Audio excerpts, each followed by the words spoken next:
Ce 24 juin 2018, nous avons appris la triste disparition d'Edu del Prado.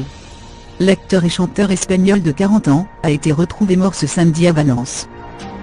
À lire aussi immense chagrin après la mort de son ami. Immense chagrin après la mort de son ami Stevie Boulet, son immense chagrin après la mort de son amie, la reine Maxima dévastée, mort, suicide, de sa sœur Inés Orbita, 33 ans va bien, elle surmonte la mort de son amour avec ses amis va bien, elle surmonte la mort de son amour avec ses amis, Asia Argento va bien.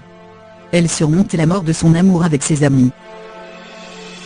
Bien entendu, les messages de condoléances se sont tout de suite multipliés sur les réseaux sociaux.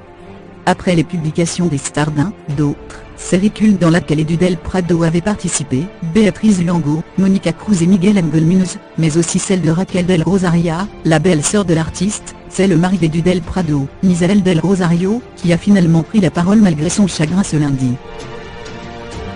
Sur Instagram, il a écrit en légende de clichés de son défunt compagnon, très malade ces derniers mois, et finalement emporté par une pneumonie. Eduardo n'avait pas d'amis, il avait une famille.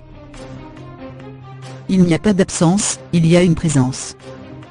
En ce moment, la douleur ne nous laisse pas l'apercevoir, mais cela passera. Nous nous donnons le droit d'être tristes, d'allonger ses adieux autant que nécessaire.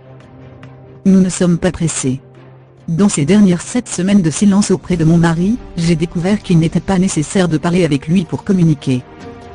Il était simplement là. Sa maladie a fini par nous guérir tous. Depuis son silence, il nous parlait à tous.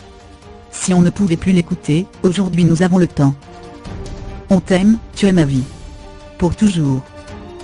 Edu del Prado avait également participé au concours de Voice, en France, en 2014.